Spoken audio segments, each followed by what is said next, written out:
Welcome to the Health Conscious Living Podcast. I'm Dr. Gayle Myers, integrative medicine physician. The purpose of this show is to teach you the same framework I've used to help heal myself and hundreds of others.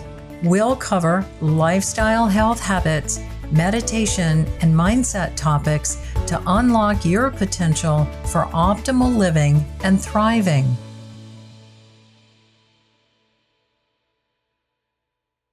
Hi, I'm Dr. Gayle Myers.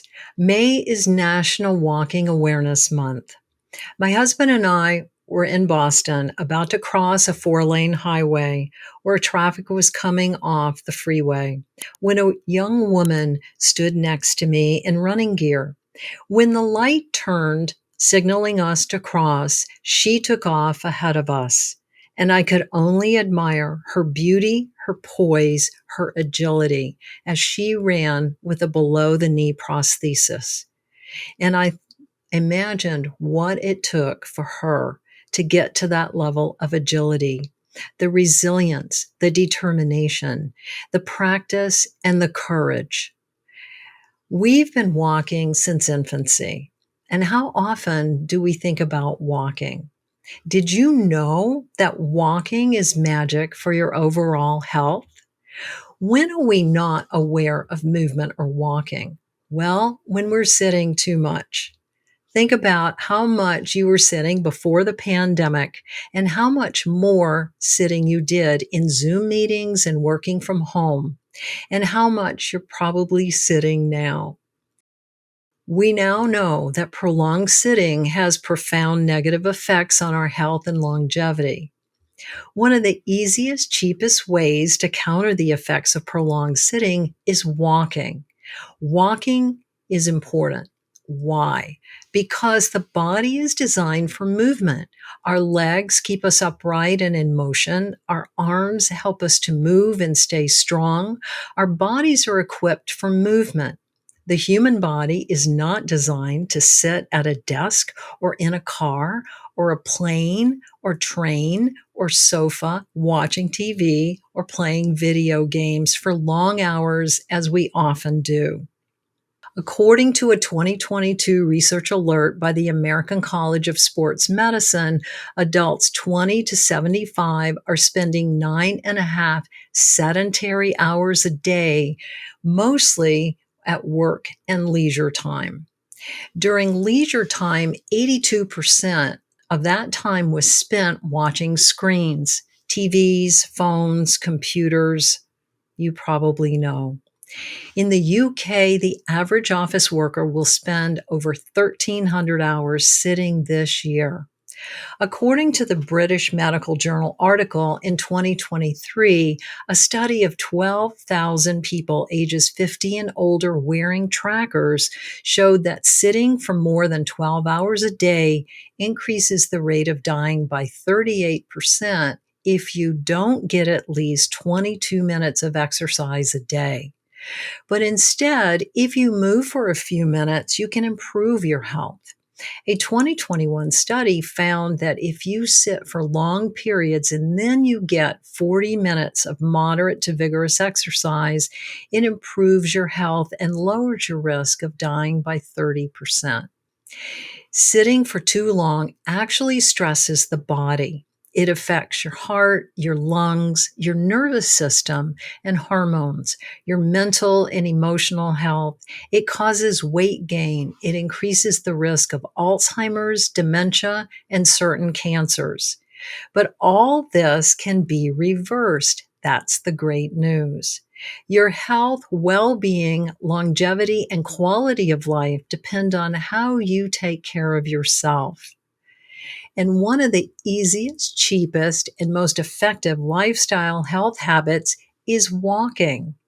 Here's why. The skeletal system is designed to keep us upright with a strong spinal column and interlocking leg and foot bones that help us walk upright on two legs, that allows balanced weight distribution and effective alternating movement while walking, known as bipedal motion. Prolonged sitting causes poor posture. It stresses the spine and causes misalignment. It causes neck and back pain, which you may have experienced. Because of uneven distribution and pressure on the spine, it increases the risk of osteoporosis. Because walking is weight bearing, it strengthens the bones and helps prevent osteoporosis. The musculoskeletal system, the muscles, the fascia, and ligaments hold the skeleton together. Those powerful leg, hip, and glute muscles support and stabilize the spine and help us move and walk upright. Sitting for long periods weakens these muscles. They shrink, and we lose that support to get up out of a chair, to bend over and stand up, making us more susceptible to falling and injuries. Joints help lubricate movement, flexibility, stability, and direction, especially in the knees and the hips and the ankles. They are designed for walking, sitting, and standing. Sitting for long periods causes joint stiffness, which you may have also experienced. Because of decreased range of motion, it increases the risk of arthritis. Walking strengthens muscles. It keeps the joints fluid and increases the production of synovial fluid that lubricates the joints for better motion and less wear and tear on the joints.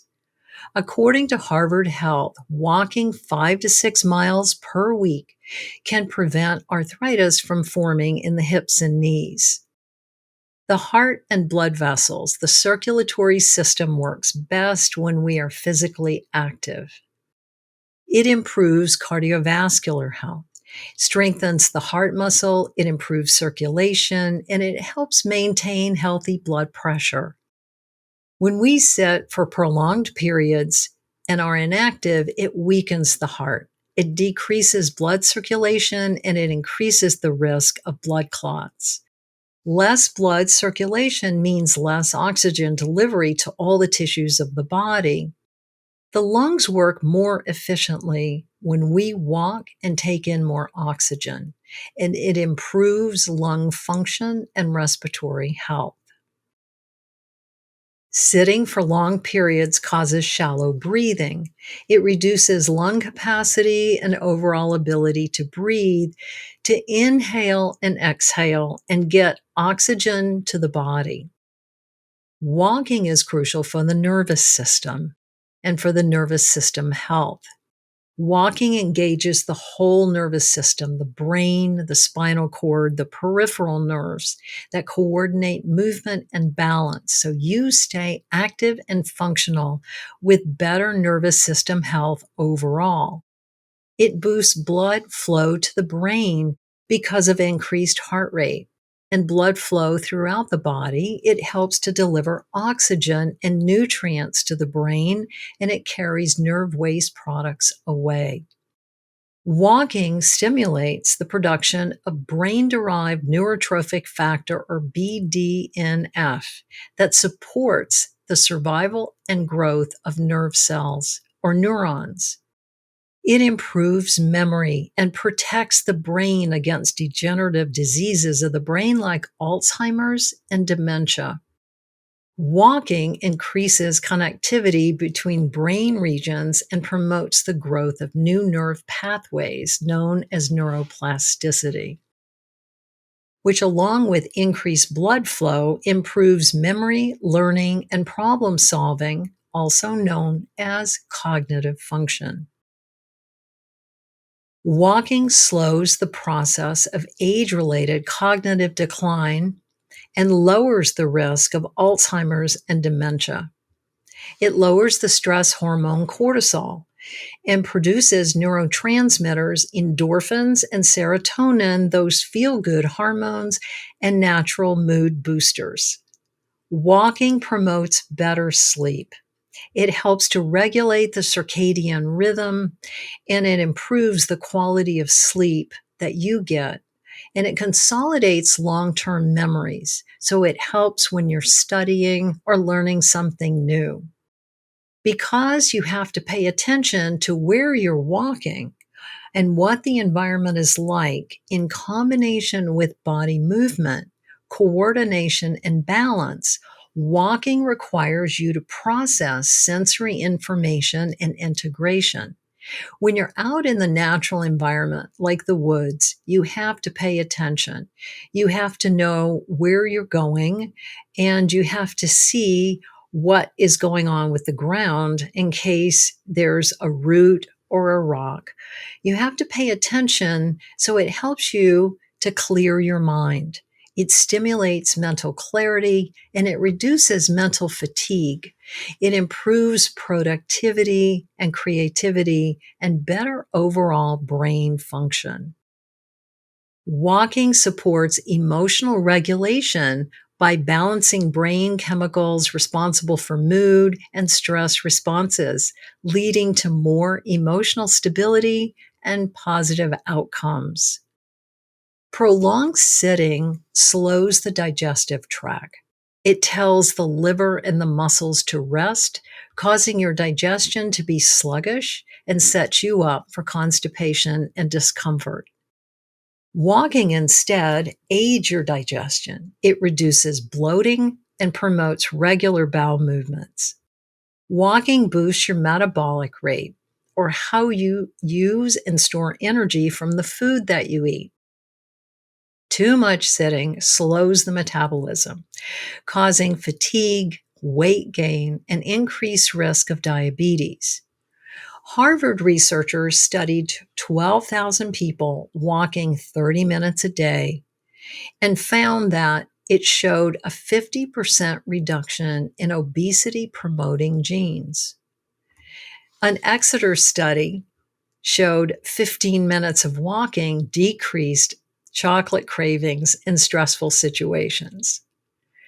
Walking helps promote hormone levels like cortisol and balance to lower stress. It increases dopamine to lower stress and depression. It increases serotonin for better sleep. It increases testosterone, which helps to increase strength and muscle mass in men. It increases estrogen in women and helps to reduce the symptoms of menopause. Walking and physical activity improves immune function. It lowers stress, hormone cortisol, and inflammation. It increases blood flow and antibody activity like killer T cells. A study of 1,000 men and women who walked 20 minutes or more a day, 5 days a week, showed an increased immune function and 43% less sick days and milder symptoms of colds and flu. Prolonged sitting increases your risk of breast, colon, uterine, endometrial, lung, and prostate cancers. Excess weight increases the risk of cancer. According to Health and Human Services physical activity guidelines for Americans, consistent physical activity over time helps reduce the risk of bladder, breast, colon, endometrium, esophagus, kidney, stomach, and lung cancers. An American Cancer Society study found that women who walked 7 or more hours a week had a 14% lower risk of breast cancer than those who walked 3 hours or less a week. According to Just Stand, the thresholds that determine a person's risk of developing health problems from prolonged sitting are low risk if you're sitting less than 4 hours a day. Medium risk if you're sitting 4 to 8 hours a day. High risk if you're sitting 8 to 11 hours a day. And very high risk if you're sitting more than 11 hours a day. The Center for Disease Control recommends 150 minutes of moderate activity a week.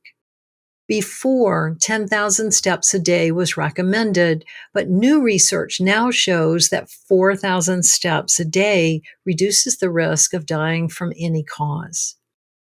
With all that information, I hope that you're ready and getting excited to get out there and walk. because walking is good for your health at all ages, from children to older adults. Here are my 5 secrets to walking your way to better health.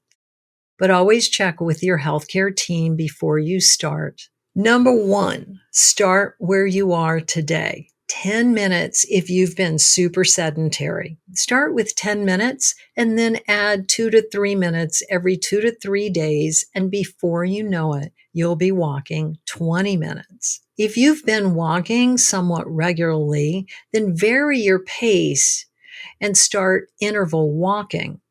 Slow intervals mixed with brisk walking, alternating, improves calorie burn, cardiovascular, and overall fitness. Add hills to vary the intensity and calorie burn. 2, use proper technique. Get good sneakers or walking shoes that support your feet and ankles. Have them fitted just for you. And get these great shoes that are functional and not just look cool. Your body, your knees, your back will thank you. Use proper posture when you're walking. Head up, shoulders relaxed. Swing your arms naturally. Engage your abs and breathe consistently to improve efficiency. 3, mindful meditative walking, my favorite. Focus on your breath, the sensation of your feet hitting the ground. Notice the environment around you, especially the beauty or something new. Have a deeper connection with your body and the beauty around you when you're walking. This reduces stress, it improves mental clarity, and it resets you to have a brighter day, and it gives you me time. 4, walk for social connection. Walk with a group of friends or just a friend. It makes for more enjoyable walking. It keeps you motivated, it increases accountability, and it helps you to have a regular walking schedule.